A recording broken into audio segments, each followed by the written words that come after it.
Bienvenidos a Minoid, el podcast líder en minería en Hispanoamérica, donde exploramos las fronteras de la innovación en la industria minera. Les saluda Fred Camus, Francisco Rubina y Milo Nimeller, sus especialistas mineros. El capítulo de hoy es bastante especial. Estamos llegando al episodio número 40 y el cierre de nuestra segunda temporada. Estamos muy contentos de haber llegado acá, hemos compartido una tremenda temporada con muchísimos invitados que ya vamos a hablar un poquito más en profundidad. Pero el capítulo de hoy es un capítulo de cierre del año y también por eso vamos a revisar cuáles son los principales acontecimientos y cifras que representaron el año 2024 y cómo la industria se prepara para lo que vendrá en el futuro en los siguientes años. Vamos a hablar de temas como la transición energética, vamos a hablar entre otras cosas de la cartera de proyectos de inversión y vamos a hablar de lo fascinante que estará esta industria en las próximas décadas. Así que partamos primero con el presente. ¿Qué es lo que ocurrió este año? Francisco, cuéntanos qué pasó. Vale, Milo, gracias. Sí, mira, en este contexto de poner un poco los números al presente, en términos de producción y precio, que son los principales drivers del negocio, podríamos decir, ¿no? En términos de producción, caracterizarlos en términos de toneladas y leyes. Si hablamos netamente de leyes, se anticipa que la producción mundial de cobre mina crecerá en un 2,7% en 2024, siempre considerando las fuentes que hemos estado constantemente llamando que son las cifras de Sonami, alcanzando 22,4 millones de toneladas, con un incremento adicional de 3,9% para el 2025. Esto sitúa a Chile como principal productor nuevamente en términos de producción de cobre, con una producción estimada de 5,73 millones de toneladas al 2025, representando aproximadamente un crecimiento del 6%. En términos de precio, ¿qué pasa con el precio? Recordemos que estamos en un negocio del cual una de las variables más volátiles que le añade esta característica especial al negocio minero es el precio. La Comisión Minera Chilena del Cobre, Cochilco, mantiene su proyección de precio promediando aproximadamente para 2025 4,25 dólares la libra, reflejando expectativas de estabilidad en el mercado. Por lo tanto, si unificamos estos dos ítems, producción y precio, se provee un año más bien auspicioso que amenazante. Ahora bien, para poder tomar este futuro próspero que estamos avisorando, tomando los números como tal, es importante ver de qué manera se materializa esto en términos de carteras de proyectos y cómo se está llevando en el área chica, a nivel de minería chilena, este plan de acción para ejecutar este escenario en un principio incipientemente positivo. Fred, ¿te parece si nos comentas un poco cómo esa cartera de proyectos se va materializando y cuál es la estrategia? Por supuesto. Bueno, dentro de lo que tú comentas son noticias muy positivas, lo que también nos ayuda a tener las bases para poder proyectar el futuro dentro de lo que va a ser las inversiones en minería en Chile. La cartera de inversión minera que se proyecta para el año 2024 al año 2033 es una cartera de inversión que es la mayor en la última década. Esta alcanza un monto superior a los 83 mil millones de dólares. Es un aumento en un 26,6% respecto al catastro anterior y esto incluye 51 iniciativas. Esto es súper importante porque esto nos ayuda a que se está reflejando una confianza en invertir en el sector minero chileno. Y esto también nos dice que nosotros como mayor productor de cobre fino del mundo tenemos aún un enorme potencial que explotar. Si nosotros analizamos las gráficas que tenemos desde el año 2014 a la fecha, podemos ver que la principal inversión que se está haciendo en Chile es en minería de cobre, sin no mencionar que también hay inversión en minería de oro y plata y hierro, pero aún en rangos menores si es que hablamos de la minería metálica. Sí, sin duda. Hablar principalmente de los proyectos que consideran esta cartera. Si bien mencionaste una cartera de cerca de 85 mil millones, hay proyectos que son emblemáticos dentro de la misma. Uno de ellos es la expansión de Labra, que involucra una inversión de 7.500 millones de dólares. Otra muy importante también de Antofagasta Minerals, que se va a ubicar cerca de los 3.500 millones. Y también recordemos a BHP, que anunció que construirá una nueva planta concentradora que se podría ubicar en orden de inversión entre 5.000 a 6.000 millones de dólares. Es decir, tenemos proyectos bastante significativos que están de alguna manera consolidando una gran parte de este portafolio de inversión. Y por el lado público, Codelco también anunció una inversión del plan de desarrollo del Teniente en un nuevo nivel mina, que van a ser cerca de 8.000 millones de dólares. Es decir, tenemos una cartera bastante importante que, como bien menciona Fred, es para poder capturar las oportunidades que representa el escenario macroeconómico mundial en torno al aumento en el consumo de estos minerales, pero también tenemos que recordar que mucha de esta inversión es para mantener los niveles de producción, no para hacerlos crecer. Y eso principalmente por el hecho de que las minas se están envejeciendo. Y no han habido grandes descubrimientos. Pero en esa línea me gustaría, Fred, que pudieras comentar algunas otras noticias que tienen relación con algunos descubrimientos que se han realizado. Sí, es importante que algunos descubrimientos que se están llevando a la fecha es el de Marimaca. Marimaca es un yacimiento que se proyecta que va a ser uno de los más significativos de la última década. Este se encuentra aproximadamente a 22 kilómetros de Mejillones. Y bueno, hay sondajes que se han hecho en donde los primeros 18 metros han encontrado leyes de cobre total de 5,1%. Esto lo podemos asociar de cómo podemos acelerar estas carteras de inversión. Y el año 2024 en Chile se hizo algo súper importante, que si nosotros analizamos el ranking Fraser, en donde qué hacen los países más competitivos en minería es tener un sistema único, un sistema unificado de permisos. Y en Chile tenemos el sistema unificado de permisos que se llama SUPER, en donde este integra 380 autorizaciones sectoriales y 37 servicios en una plataforma única digital centralizada. A esta cartera de proyectos sí, en función si nosotros extrapolamos los datos de otros países que son más competitivos en términos de inversión minera que nosotros, en poder reducir los costos de los proyectos entre un 5 a un 10%. Es algo súper positivo. También mencionar que esta ventanilla única no es tan solo para los proyectos mineros, también para proyectos energéticos y de otro tipo, que es algo súper positivo. Por otro lado, también me gustaría mencionar y no dejar afuera que la Estrategia Nacional del Litio ha estado en marcha también captando la atención de inversiones internacionales. Dentro de esta, el gobierno chileno anunció la apertura del proceso para asignar contratos de operación del litio, los llamados SEOL. Y esto está dando la apertura o el potencial para desarrollarse un total de 88 proyectos de litio en Chile, algo que tampoco no es menor. Y también Milo, Francisco, no sé si algo les gustaría comentar con respecto a este futuro auspicioso que se ve en términos de inversión minera en Chile, que al fin y al cabo las inversiones que hoy en día a lo mejor no las vamos a ver al corto plazo, sí nos ayudan a visualizar un auge en términos futuro económico para el país. Sí, mira, a propósito de la posición y el rol estratégico que tomará la minería, sobre todo la chilena, en este contexto global, antes de pasar a hablar de cifras internacionales, yo creo que es súper importante considerar este rol de pasar de ser un país minero, llamémosle de explotador solamente de materias primas y además de materias primas que todos conocemos, que es el cobre. Yo creo que es importante darle esa mirada y qué va a hacer Chile en términos de ser un país productor de mineral polimetálico.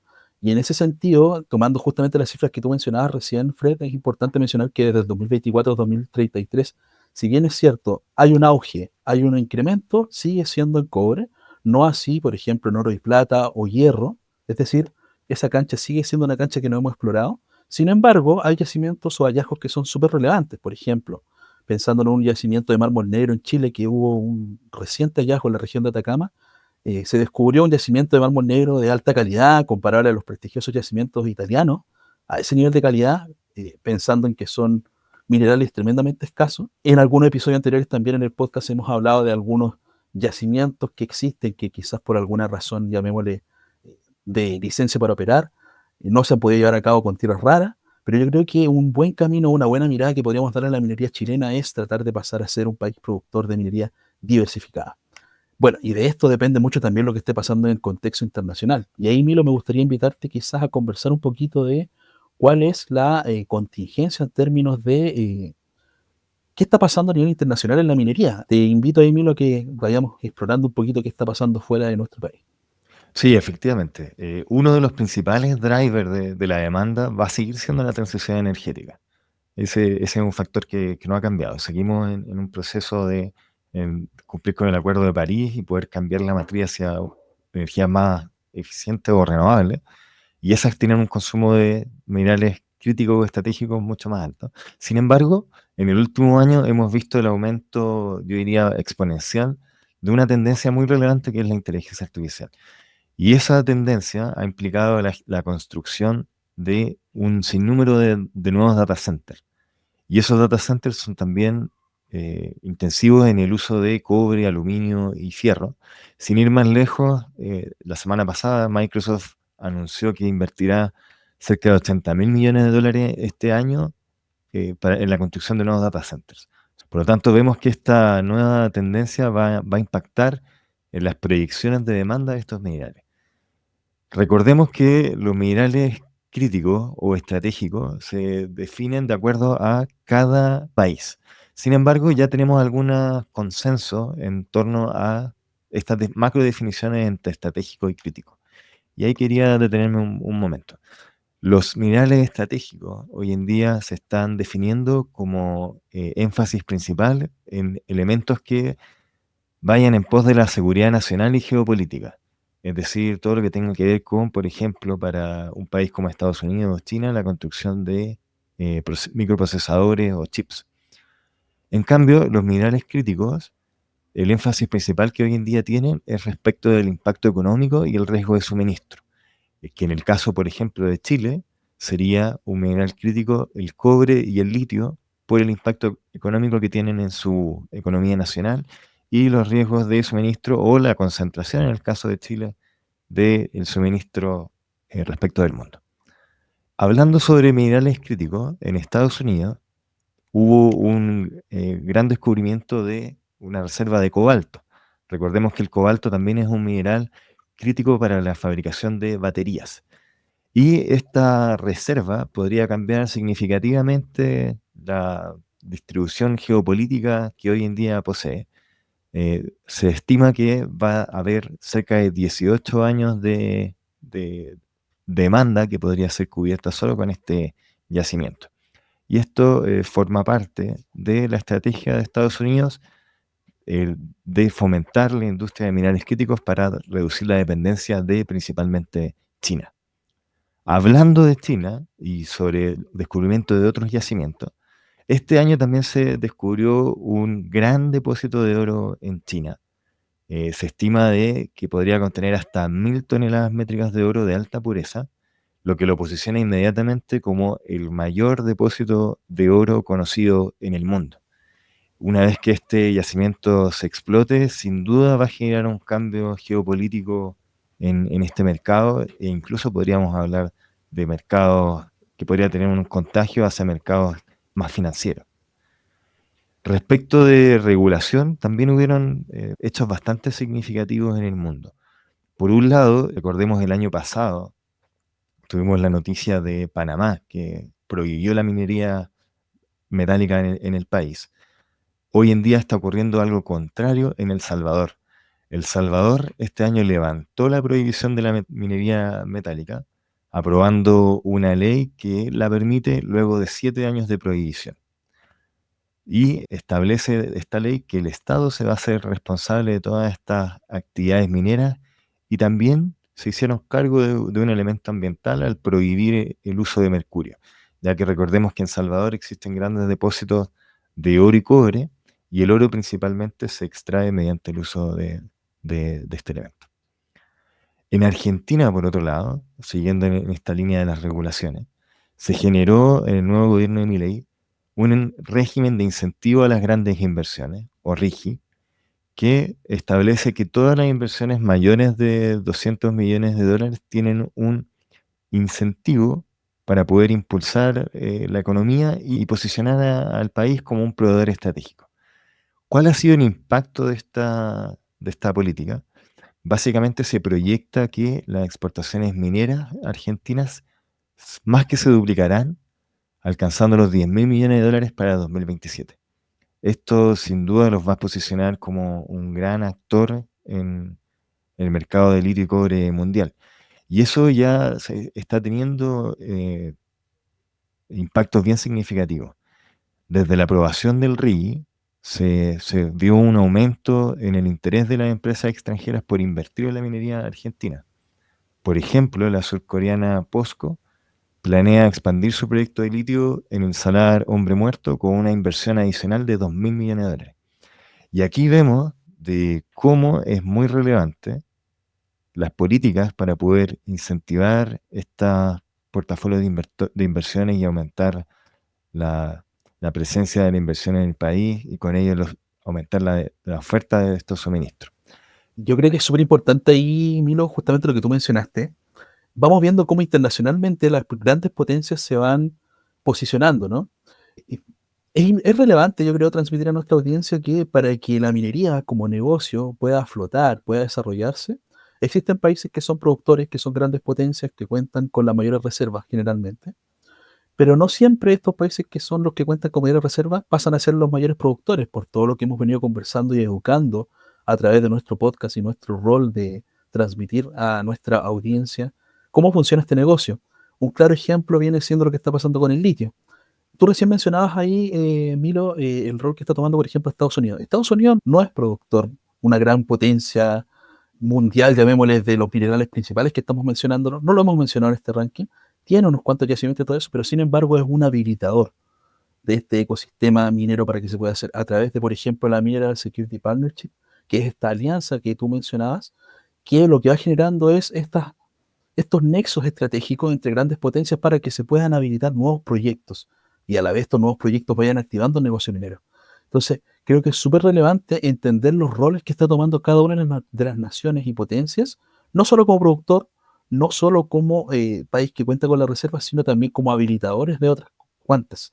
Invito a nuestra audiencia a revisar el episodio de transición energética, en los cuales revisamos todas estas alianzas, parte de nuestra temporada 1, y como fruto de estas alianzas, Milo, surgen justamente una figura que eh, sustenta gran parte de los proyectos venideros, los grandes proyectos que vendrían siendo los M&As o Merchant Acquisition. Y ahí, Milo, te devuelvo la palabra para que nos cuente un poquito internacionalmente cómo se está activando esto. Sí, efectivamente. Tenemos que recordar que la minería es un negocio que involucra grandes cantidades de capital. Por lo tanto, para poder habilitar ciertos proyectos eh, o poder generar nuevas operaciones, ya que no existen grandes descubrimientos en el último tiempo, una de las formas de poder acelerar este crecimiento es a través de estas fusiones y adquisiciones. Y acá tenemos dos casos que yo diría bastante emblemáticos de la industria. En cobre, recordemos que a inicios del año pasado, BHP, que es la mayor minera del mundo, realizó una oferta para poder adquirir a Anglo American, que es también una de las principales players. Esta fue una oferta, diríamos, hostil, ya que no fue solicitada, en donde ofertó aproximadamente $39.000 millones, el que fue rechazado por su accionista. Y hoy en día se venció el plazo para no poder emitir una oferta, por lo que se espera que dentro de este año 2025 se vuelva a emitir una oferta para adquirir estos activos. Otra adquisición bastante importante en otra industria, que es la del litio, fue la de Arcadium Lithium por Río Tinto, uno de los grandes players de la minería a nivel mundial, que adquirió esta compañía por 6.200 millones de euros. Esto también refleja los beneficios de la ley RIGI y permite que este tipo de operaciones pueda ocurrir de forma exitosa. Recordemos que el litio es un mineral clave para la transición energética y el almacenamiento de energía en las baterías. Otro elemento que pasó a nivel internacional que es bastante relevante para nosotros tiene que ver con nuestra presencia y éxito que hemos tenido a nivel de podcast. Así que ahí quiero que Fred nos pueda contar un poquito más en detalle qué ocurrió este año para nosotros.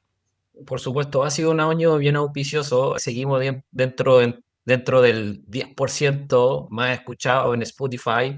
Tuvimos un total de 82% de nuevos oyentes. Y hay unos datos bien importantes en términos de crecimiento con respecto a seguidores. Tuvimos un aumento del 180% de seguidores. Eso es bastante importante si lo comparamos con el primer año que iniciamos este proyecto.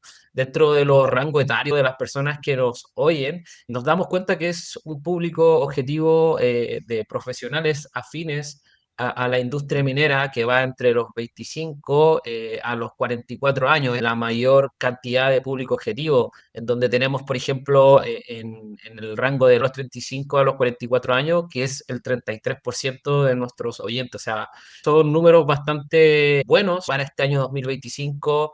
Sí, es importante también mencionar la presencia que hemos tenido. En este contexto, hemos observado que pasamos a estar presentes en 17 países, lo cual también demuestra un poco que este proyecto que estamos desarrollando está teniendo alcance en otros países y el mensaje que estamos entregando está llegando a más oídos. Creo que es un buen espacio también para aprovechar de agradecer a nuestros invitados, sobre todo. Milo, ¿te parece si ahí vas agradeciendo un poquito cómo fue que caracterizamos esta segunda temporada y ir mencionándolos? Creo que vale la pena. Sí, sin duda. Me quiero detener, sí, con mencionar de que efectivamente es un tremendo logro el poder por segundo año consecutivo ubicarnos dentro del top 10% más visto en Spotify global. Eso sin duda habla del respaldo que hemos ido alcanzando durante estos ya 2 años que estamos vigentes como podcast. Y efectivamente este año hicimos cosas bastante entretenidas, diría que tuvieron muy buena llegada. Una de ellas fue la serie de startups mineras, la que tuvimos la presencia de Constanza Moraga de Aster, la incubadora de Minera Escondida, Uro Ledesma de Rema, Daniel Baeza de Lidenbrock, junto con Madeleine Valderrama, que exploramos lo que es la inteligencia artificial en la industria y también exploramos lo que era la inteligencia artificial con uno de los principales exponentes a nivel nacional, John Atkinson. También investigamos nuevas aplicaciones de nuevas tecnologías con Rodrigo González, donde exploramos el metaverso. También tuvimos la presencia de grandes protagonistas de la industria nacional y escena internacional, como el gerente general de Lomas Vallas, Pablo Carballo, Carlos Carmona, un emprendedor muy reconocido dentro de la industria que generó Modular, David Alaluf, también uno de los principales proveedores de la industria minera con Endre Hauser. Tuvimos también presencia de litio, que empleamos un poco lo que era cobre con Gerson Salas, gerente de innovación de litio, de SQM. Tuvimos también la presencia de proveedores mineros como Loreto Acevedo, Macarena Andrade, presencia de gerentes renombrados como Marcelo Enrique, Oscar Domínguez, y también tuvimos la visión de lo que está ocurriendo en otras latitudes con Patricio Sasso, representante de los países nórdicos y su minería distintiva en cuanto a la aplicación de tecnología y formas diferenciadas de operar. Así que fue, diría yo, una temporada bastante entretenida y diversa, y sin duda nos prepara para lo que va a ser la nueva temporada. Así que esto nos pone en pie para seguir creciendo como podcast, y aprovecho, por supuesto, de agradecerles a ustedes que hacen que esto sea posible. Y ahora vamos a hacer un paso a lo que depara la industria para este año y los que vienen. Así que, Francisco, por favor, cuéntanos qué es lo que se viene para la industria en el futuro. Sí, vamos. Yo voy a retomar un tema que estuvimos conversando bien detenidamente hace unos minutos atrás, pero va a seguir moviendo la industria. Y este tema que tiene que ver con minerales críticos y estratégicos. Como muy bien ahí diferenció y definió Milo, este rol crítico estratégico que están teniendo ciertos minerales. Un dato que nos entrega la Agencia Internacional de Energía. Las tecnologías de energía limpia requieren significativamente más minerales que las basadas en combustibles fósiles. A propósito de la transición energética. Recordemos, y lo hemos mencionado, un vehículo eléctrico necesita 6 veces más minerales que uno convencional y una planta eólica terrestre necesita 9 veces más que una planta a gas. Entonces, este tipo de datos que son fácticos nos ayudan a sustentar un poco el argumento de que se va a necesitar más minería, no menos, y por supuesto se necesita también una mejor minería. ¿Esto cómo se traduce? En factores de demanda, llamémosle. Es decir, lo que estamos requiriendo hoy con respecto a lo que vamos a requerir de aquí a 2050. El factor de demanda con el que se proyecta el cobre es de 1,4. El factor del litio es de 8 veces lo que estamos consumiendo hoy. Del grafito, 3,5. Del cobalto, 2,1. Del níquel, 2 veces. Y de tierras raras, 1,8. Entonces, ¿por qué toma tanta relevancia esta proyección? Porque, y nuevamente, desmitificando, lo hemos dicho varias veces, pero creo que vale la pena reforzarlo una vez más. Si el futuro de la industria fuese la transición energética, que es para hacia donde apuntan todos los hechos, y dependiera de la minería del litio, por ejemplo, incluso al cobre le conviene porque la electromovilidad requiere de más cobre aún para poder llevarse a cabo de manera eficiente y efectiva. Pero por un lado está lo que es la demanda, lo que va a requerir la globalidad para poder llevar los estándares de vida que se tienen hoy. Ahora bien, ¿cómo están concentradas entonces estas reservas? Y nos damos cuenta que las reservas y las proyecciones con las que se tienen hacia el futuro y los datos que, por ejemplo, podemos recoger desde la USGS al 2023, indican que los principales minerales estratégicos o críticos se concentran prácticamente en 6 o 7 naciones: Australia, Brasil, Canadá, China, Rusia, Estados Unidos y Chile, donde destaca, por ejemplo, en mineral de hierro, Australia, plomo, titanio, vanadio, zinc. Por su lado también destaca, por supuesto, China con las reservas de aluminio, grafito y de molibdeno. Asimismo también las tierras raras que conversábamos recién, algo que también de tungsteno. Rusia también destaca de manera relevante como segundos productores, no como primeros, por ejemplo, en producción de renio, potasio y de mineral de hierro.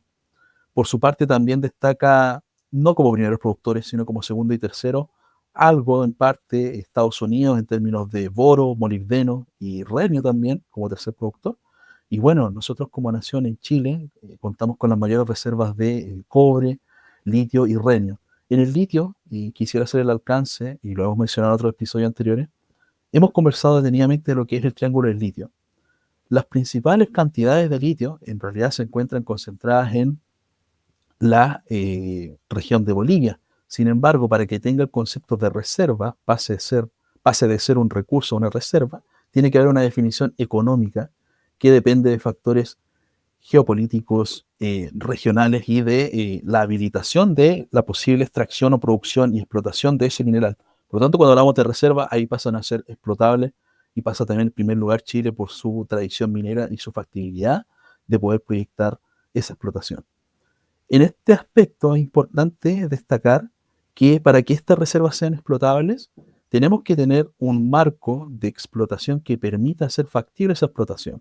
Y por ejemplo, recogiendo algunas cifras o informes que nos entrega el S&P Global, indica que aproximadamente para que se pueda desarrollar completa una mina de cobre, se tiene que contar con 24 años. De esos 24 años, para que entre en ritmo de producción, aproximadamente, dependiendo de la nación, dependiendo de la agilidad con la que se desarrolla el proyecto y del tamaño de este mismo, mínimo unos 10 años están pensados únicamente para llevar la factibilidad, prefactibilidad y estudios iniciales.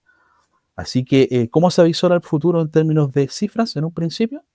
Se avisoran prometedores, hay demanda, hay reserva, tiene que seguirse ambientando el negocio y la globalidad para que estos proyectos se puedan desarrollar. Y en este mismo contexto, y lo había mencionado recién cuando ahí te hice la intervención, Milo, cómo estos países clave van habilitando este contexto y este ambiente virtuoso para que la minería pueda desarrollarse, es muy importante las alianzas internacionales. Y hablábamos recién de la Mineral Security Partnership, que es la que lidera, ¿no es cierto?, Estados Unidos. Para recordarle a nuestra audiencia, en esta Mineral Security Partnership se colocan varias potencias mundiales que requieren esta demanda que hablábamos recién, estos factores de demanda, y por supuesto también los países productores.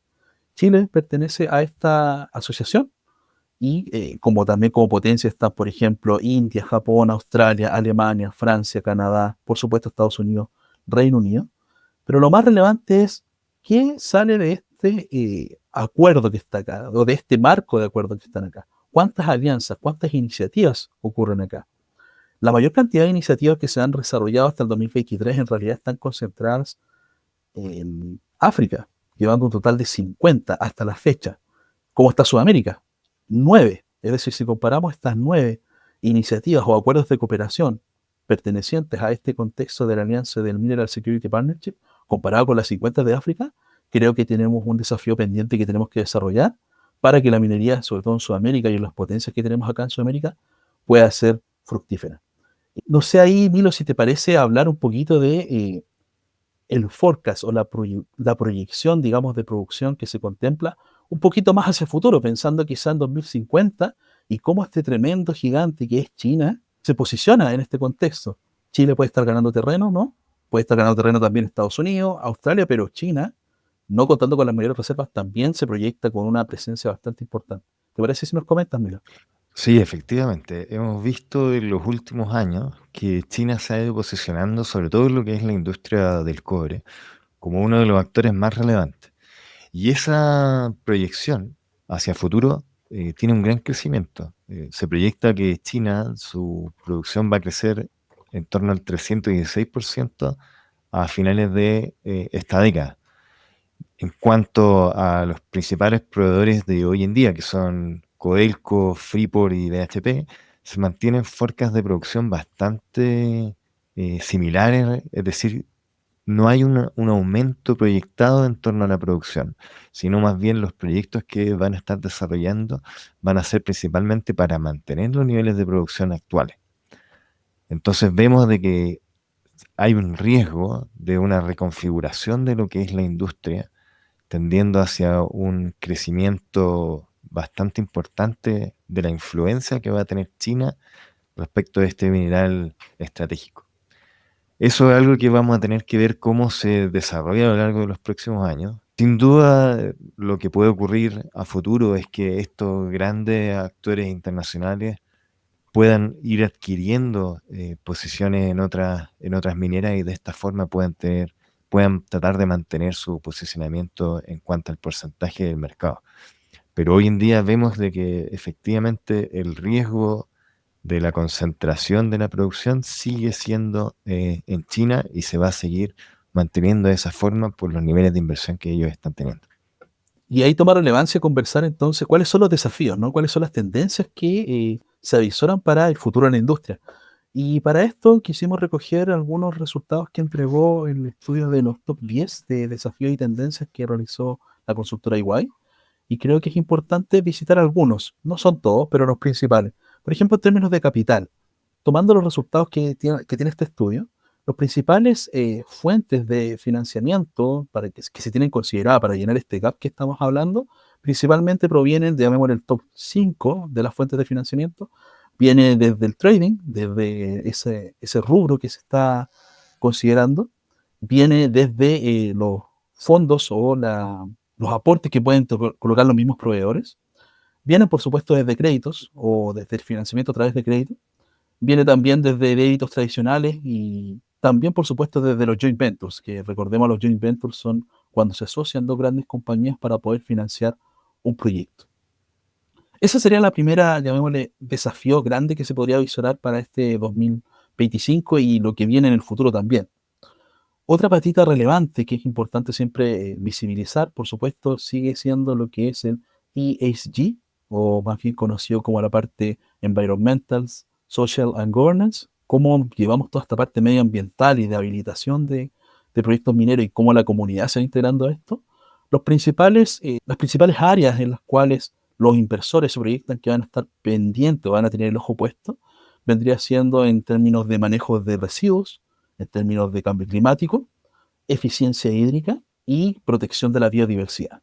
Y a propósito de la transición energética, pensando en cómo estas fuentes de energía pueden estar transformando esta industria, es importante ver que la que está tomando mayor relevancia viene siendo la energía solar, pensando en un porcentaje de adherencia superior al 150% de aquí al 2030. Luego las baterías, a propósito de la electromovilidad, lo sigue muy de cerca lo que es la energía eólica, la energía calórica y lo que tiene que ver con la electrólisis a propósito de la eficiencia hídrica.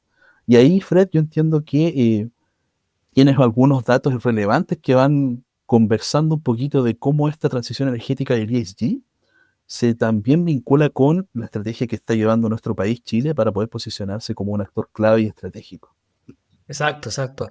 Bueno, Chile el año pasado, el año 2024, integra el Foro Intergubernamental sobre Minería, Minerales y Metales de Desarrollo Sostenible.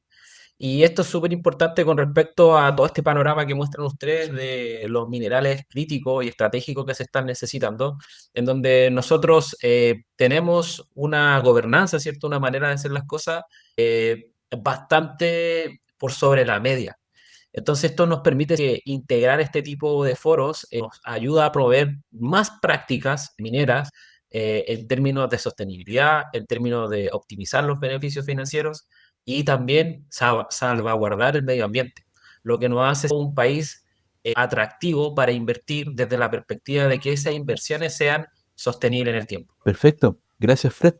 Visitando justamente los otros desafíos, como bien ahí estaba haciendo un hincapié en términos de ESG y nuestra responsabilidad social, comunitaria y del medio ambiente por sobre todo, es importante que los países tomen acción.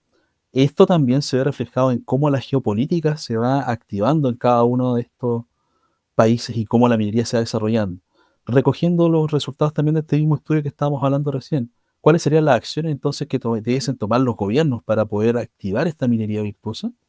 Lo que destaca como principales acciones es tener, por supuesto, los beneficios mutuos entre industria, gobierno y también sociedad, que es también una segunda acción que está considerándose en este estudio como relevante, tiene que ver con cómo el marco regulatorio en términos de ESG se está agilizando y también cómo la permisología se está activando y se está volviendo un poquito más ágil para poder facilitar la ejecución de proyectos. Un siguiente desafío o tendencia que se proyecta para el 2025 tiene que ver con la naturaleza propia de los yacimientos mineros, que es qué está pasando con los nuevos descubrimientos. Milo recién mencionaba un número bastante importante, un dato bastante relevante, que es que sigue habiendo minería, sigue habiendo demanda, sigue habiendo reserva, pero han habido pocos descubrimientos y eso está respaldado. Si consideramos, por ejemplo, los valores que sacan de este mismo estudio, entre 2004 y 2013 hubo 75 grandes descubrimientos de mineras de cobre. Eso fue entre 2004 y 2013.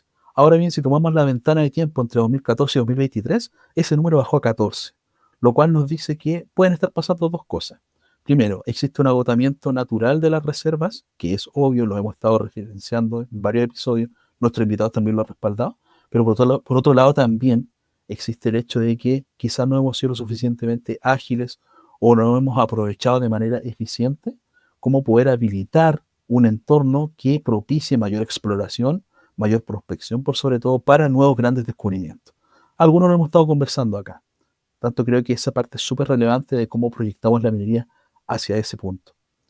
Otro valor y otro desafío o tendencia relevante que se avisora para la industria tiene que ver con la licencia para operar. Y para esto, tomando el mismo estudio, se consideró la percepción de esta muestra que se entrevistó de cuál es el nivel de confianza que se tiene pensado en qué ítems a través del negocio minero se sienten más confiados con respecto a la minería. Y arrojó que la mayor cantidad de las personas que se sienten confiadas o que confían en la minería tiene que ver, por supuesto, con un aspecto financiero, porque está esta percepción de que la minería deja bastante beneficio. Segundo, con un tema de comunidad, para sorpresa de muchos, en términos de cómo esta resiliencia del negocio minero logra permear hacia las comunidades y generar un impacto positivo. Y como tercer input está el tema de la parte medioambiental. Una de las cosas relevantes que creo que avisoran también un nuevo desafío tiene que ver con los costos. Recordemos, en el negocio minero tenemos ingresos y costos. De los ingresos, las variables que hemos conversado tienen que ver con tonelaje, ley, precios, pero también qué está pasando con los costos. Los principales costos que se han proyectado como parte de este estudio tienen que ver con los costos de labor o de dotación y por otro lado también los costos energéticos. En ambos nos podemos ver que hay una tendencia al alza, por lo tanto queda ese desafío para los próximos años en minería que tiene que ver con cómo esta alza de costos puede estar perjudicando el negocio. Y Milo, ¿te parece si te invito a conversar un poquito de algunos tópicos de innovación que son relevantes, que se avisoran para la industria 2030 y quizás más adelante aún? Por ejemplo, hay algunos desafíos acá que son los tops que arrojó este estudio, pero quizás tú podrías comentar un poquito más de esto. Sin duda, las áreas que están más, digamos, incentivadas a poder innovar o que requieren innovar para poder ser más competitivos, básicamente van a ser las fuentes de energía, donde vamos a seguir en torno a esta migración de matriz energética. Necesitamos, básicamente por los costos que tú bien mencionabas, Francisco, que vemos que están aumentando, principalmente los costos de energía y trabajo. Por lo tanto, necesitamos cambiar esa matriz. El 40% de las compañías mineras que fueron parte de este estudio refleja eso. de que debemos cambiar estas fuentes de energía. Otro de los elementos que tiene esta industria, recordemos que la minería comercializa commodities. Estos commodities no tienen niveles de, digamos, de customización o diferenciación respecto del resto, por lo tanto, no pueden elegir el precio. Al no poder elegir el precio, necesita ser siempre muy eficiente en cuanto al control de sus costos. Y para poder hacer eso, necesita poder innovar en cómo se genera la producción. Por lo tanto, el 40% también de los contestantes de este estudio señala que necesitan innovar en la optimización de los procesos end-to-end. Otro de los elementos muy importantes para poder mantener estos niveles de costo a raya es poder innovar en cuanto a la cadena logística y poder ser más eficiente e integrar a los proveedores dentro de las operaciones para poder acceder a mejores costos y también poder internalizar innovaciones que ellos están generando. Y por supuesto, le sigue mejoras en los procesos productivos, ya sea metalúrgico o de extracción, en la exploración y también mejoras u optimizaciones en los modelos de negocio. Bueno, como bien dijo Milo en un principio, este era un episodio bien especial. Hemos visitado, llamémosle, el pasado, presente y futuro. El pasado, revisamos cómo están los números hasta el día de hoy en la minería, en la industria chilena y en la industria internacional. Visitamos todos los aspectos de interés que tienen la industria hoy en día.